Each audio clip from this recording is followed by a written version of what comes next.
Hello, Steve 89. Well, how can you watch the Blonde Ambition tour, or 5 versions of it, and Truth or Dare, and not watch Strike a Pose? So that was the next film before the Girly Show, and it was very interesting because I hadn't seen the whole film.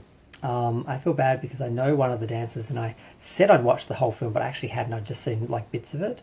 I meant to just sit down and watch it, but I wanted to give it like a whole evening and watch Truth or Dare and Strike a Pose like back to back, and I just never found the time. I still didn't have the time, but I just had to watch it on its own tonight, and it was interesting.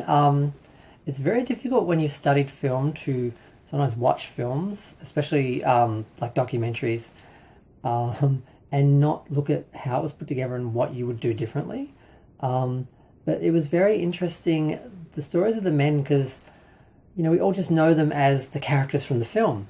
And to sort of see where their lives went and to find out things that were secrets at the time. Like Slam was diagnosed with HIV in 1987 because he came to America in 1987. I think just at that time he was diagnosed.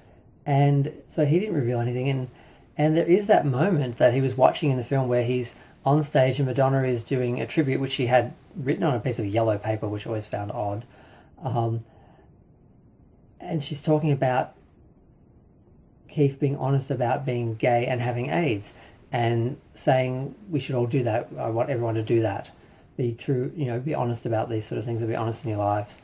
And he's standing behind her knowing that he's lying to her and everyone else there. So, and like you said, I was so uncomfortable, I couldn't wait to get off the stage, and just looking at things differently now that I'm so familiar with and seeing them differently. Knowing that Carlton had HIV as well. I think he said he was diagnosed in 85, and I think on the tour he got sick and they found out, someone found out, and I think the doctors there, and they were going to tell Madonna, and he's like, he wouldn't let them.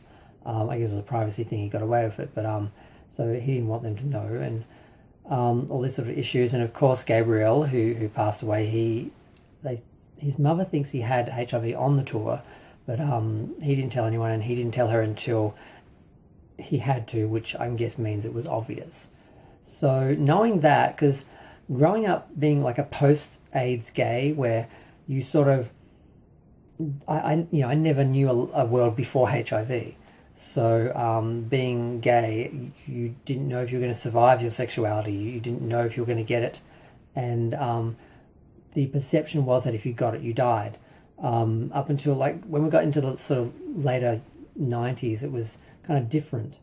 I think the early noughties really was when we started talking about the cocktail and the medications and that, and the idea that it's not a death sentence anymore, it's something you live with.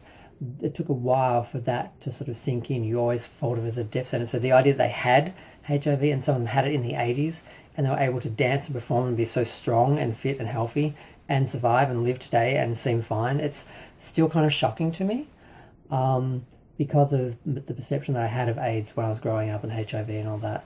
And it is a little sad that they all were so afraid, and it was this thing that you did not tell anyone, and they all were hiding it. And hiding it from Madonna, hiding it from other people, and from their family. And like Slam only came out as being HIV positive and having been positive during the tour in the documentary, which he wanted to do. I think Carlton had talked about it. So that was very shocking. But I knew this before I saw the documentary. I wasn't like, oh my God, I sort of had heard that in interviews and stuff. And that's probably the strangest thing. But also just realizing how damaged some of them were after the tour, that they some got addicted to drugs. They got sucked into that whole world, that whole fake fashion art world, and yes, some of them, like Lewis, had to be sent somewhere to dry out, and it's sort of sad to see that sort of happened to them. Kevin seems to have had the most successful, consistent career out of all of them. And I mean, it was funny to hear Oliver talk about how he came from like the Lafayette projects or something, and how homophobic he was. And it's funny watching him with Madonna, he is so homophobic. And it didn't like read at the time, like when you're watching the film, because everyone was homophobic and we all talked about, the F word. And now to see it now, in like today's politically correct, it really is obvious. I'm like, he must have been a bit of a nightmare to deal with, but he does see it as a blessing, because he was brought into this world he was incredibly uncomfortable with, but he learned to love these people and see them as real people. He never would have done that, because he never would have associated himself with anyone, because he was so homophobic. He never would have got to know any of these people. So he does see it as a blessing. And there's a really awkward moment towards the end, because the film just sort of plods along through their lives and just talking to them, and there isn't a great structure or like a great, like, it's not like they're trying to reveal something. It's just sort of just telling stuff. And it gets to the point where they all meet up, all six surviving dancers, and they have dinner and they play Truth or Dare. And like the whole time, like, where is the wide shot? Because they've got these really good close-ups on some of the people when they're talking, but you don't see the others. So I was getting caught up on technical things and editing things and things I would have done differently. But just Carlton is really aggressively asking Oliver, who out of all of us would you sleep with? And he's like, well, none of you are my brothers. And he said, no, you have to. And he's like, well, all of you. And he's like, no, one. And he's like, Gabriel. And they're like, why? And he's like, well, because he was innocent with me. And Carlton couldn't say anything back to that. And I'm like, wow, that was interesting. But yeah, I wonder about Jose. Some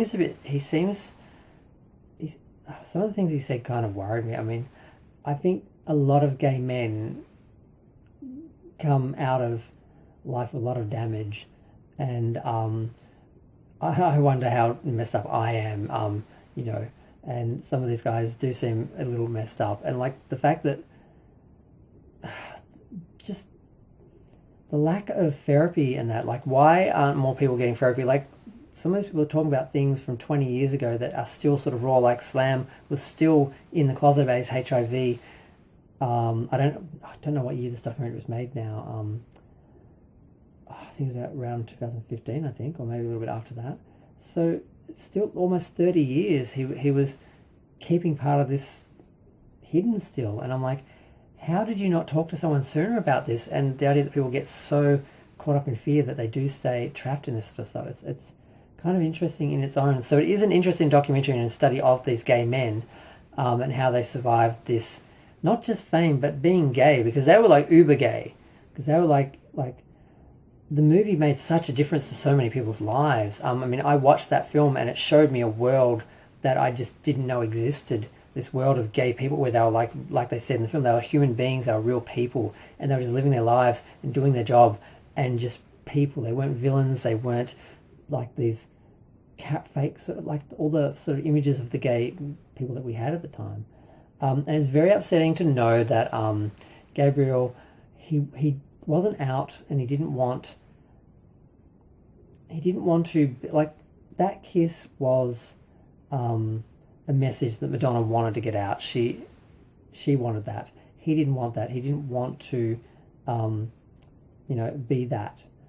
And his mother sort of was talking about this, and it made me really sad, because I'm like, how many little boys watched that kiss and watched that film, and it really affected their lives and changed their lives. And even though he didn't want that, and it was kind of done to him by Madonna, she wanted that, and she used him to do that. Or like it's not like she made him kiss or anything, but she was determined to show it. And my understanding was Madonna and the director had said, look, if we film anything you don't want us to show, we won't show it. And he said, I don't want you to show that. And she told him, and I feel bad because I feel the same way that she did.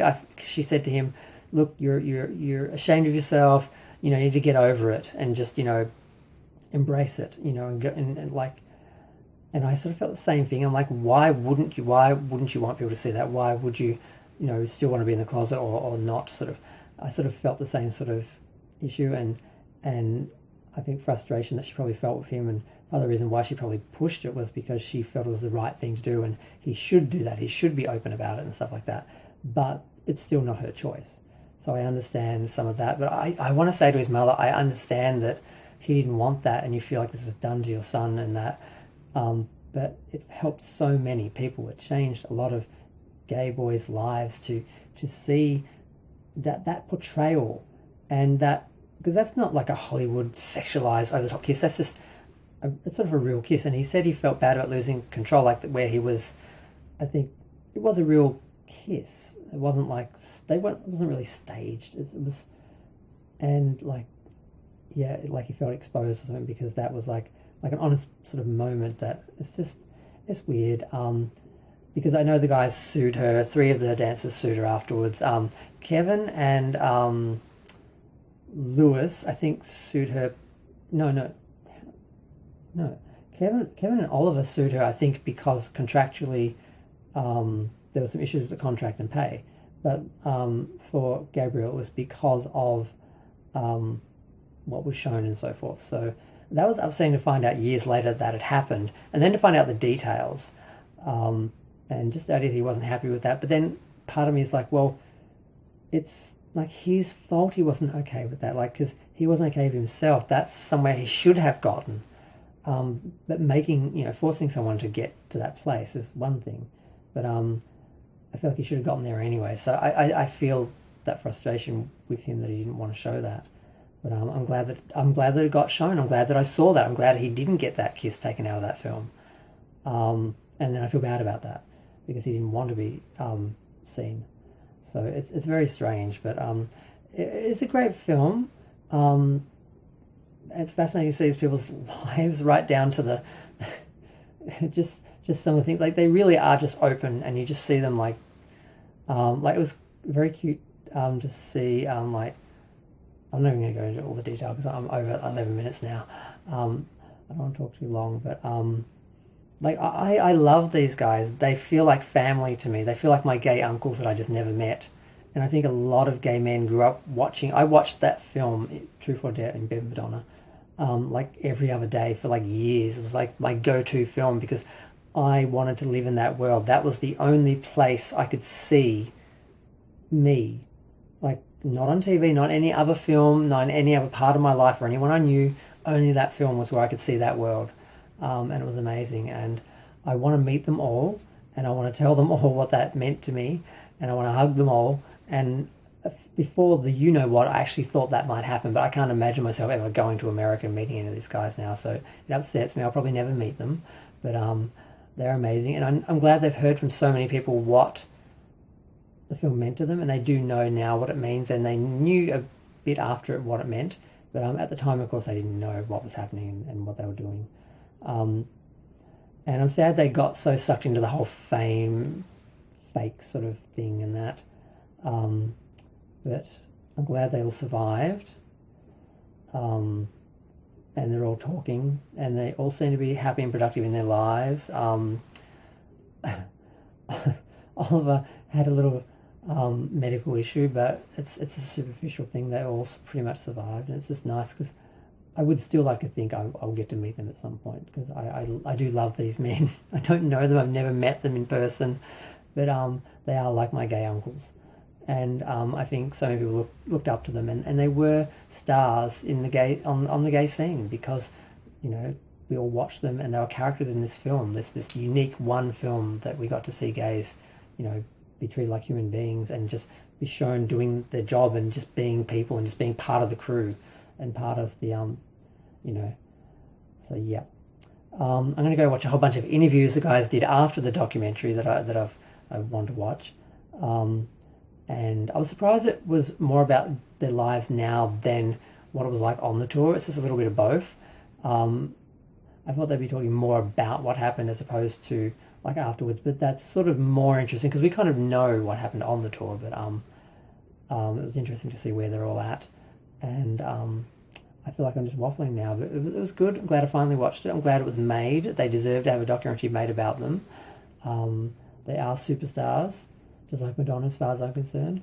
And yep. I'm going to go. Feel free to share, like, comment, subscribe. Let me know what you think. If you haven't watched Strike a Pose, watch it. I now have to go back and watch Paris is Burning again because I saw that way, way long ago back in the day.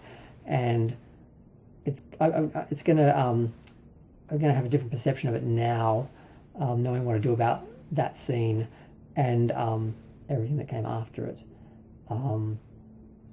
Okay, bye.